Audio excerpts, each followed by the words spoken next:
Bonjour chers téléspectateurs, chers internautes qui nous suivez de partout dans le monde. Bienvenue à ce nouveau numéro En Aparté. En Aparté, comme vous le savez, qui est maintenant notre rendez-vous incontournable avec de véritables généraux de Dieu. C'est ce temps où nous prenons le temps de parler avec ces personnes qui ont un impact dans le monde pour l'évangile, pour l'expansion du royaume de Dieu. C'est un temps convivial et un temps d'échange.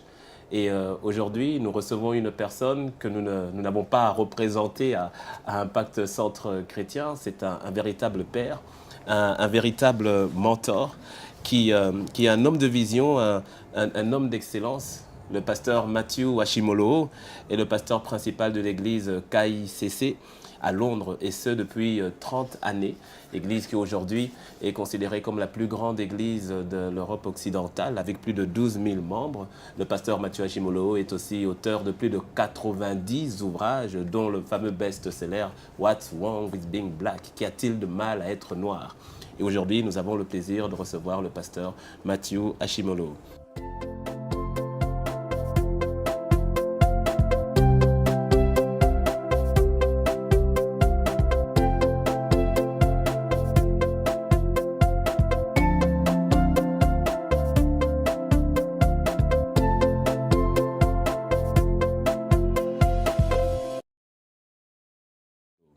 Pasteur Matthew, bonjour.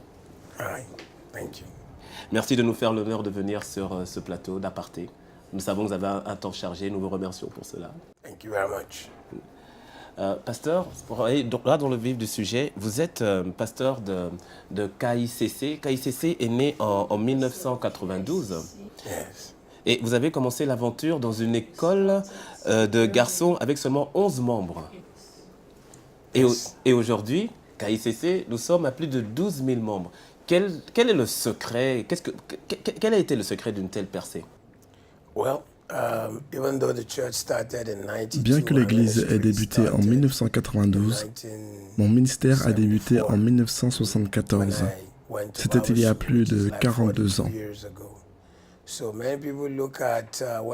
Donc beaucoup de personnes regardent à la date de lancement de l'Église et non au fait que j'avais plus de 20 ans d'expérience avant de commencer KICC. Je faisais partie d'une congrégation où j'ai été formé aux fonctions de pasteur pour quelques églises.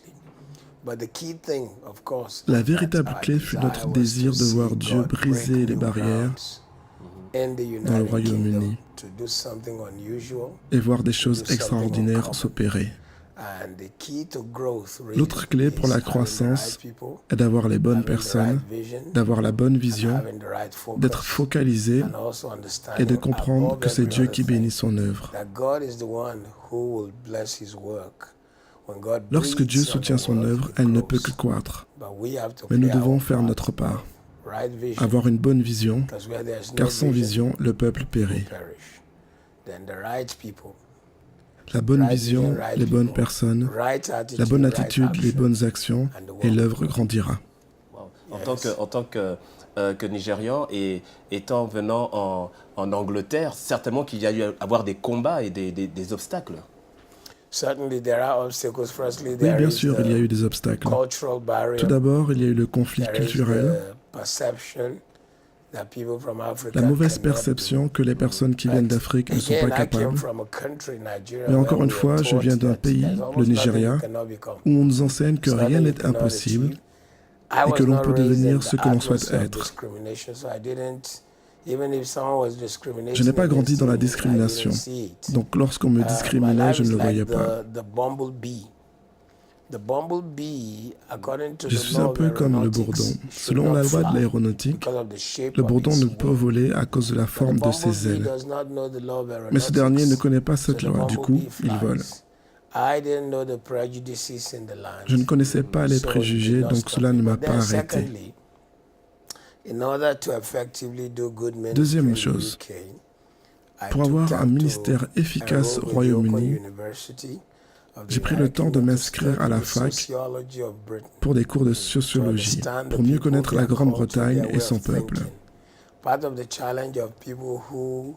Une des difficultés de la plupart des pasteurs qui viennent en Europe est de transférer la mentalité lingala, brazzavilloise, ou ivoirienne, et ils s'étonnent que cela ne fonctionne pas dans le contexte où ils se trouvent. Pour être efficace, j'ai étudié le pays, j'ai aussi fait des recherches sur pourquoi les églises croissent et pourquoi elles ne croissent pas. Dieu fait sa part, mais nous devons faire la nôtre.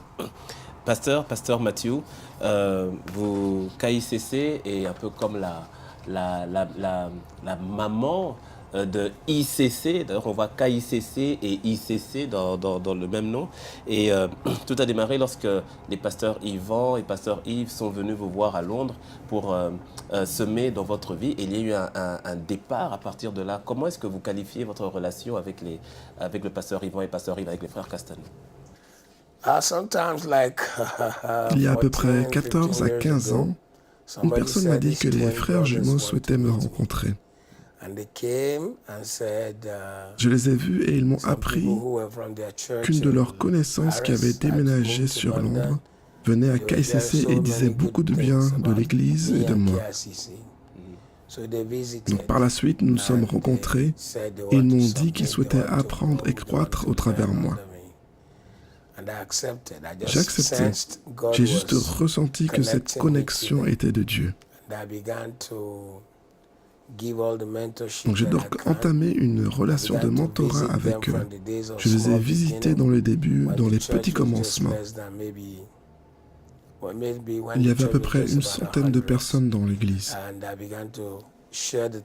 J'ai partagé avec eux mon expérience dans le ministère en leur donnant tous mes conseils. J'ai pu observer chez eux, premièrement, leur fidélité envers la parole de Dieu, deuxièmement, un objectif clair, troisièmement, une consécration pure, quatrièmement, la poursuite de Dieu, et enfin le désir de faire les choses avec excellence. Par la grâce de Dieu, c'est aussi une de nos valeurs en tant qu'Église. Et donc nous avons su qu'ils pouvaient apprendre de nous. C'est ainsi que nous nous sommes connectés.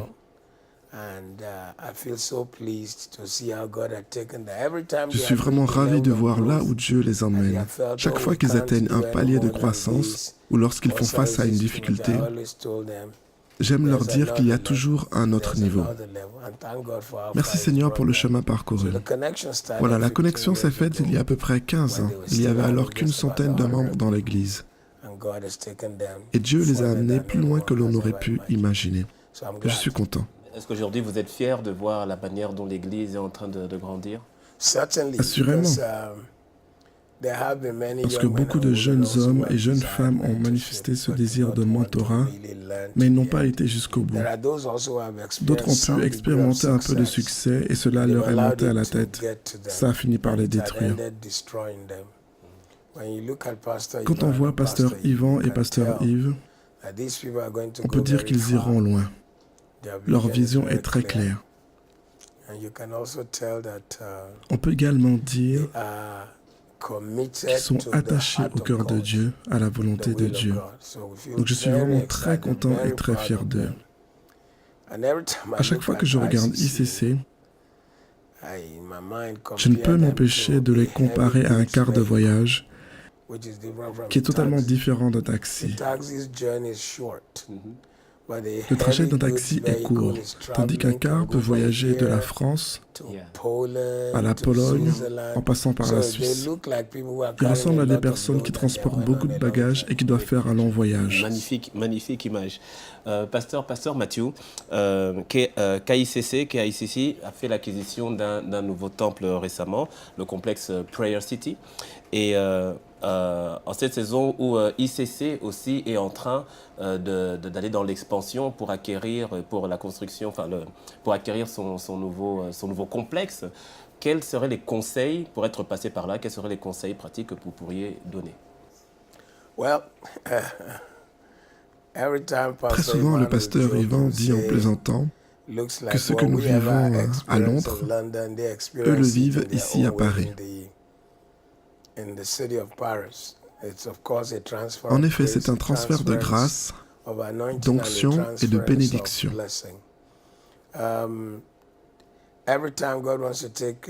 Chaque fois que le Seigneur emmène une église à une autre dimension, l'église doit reconnaître que c'est une faveur, une grâce. Il s'agit de sa miséricorde.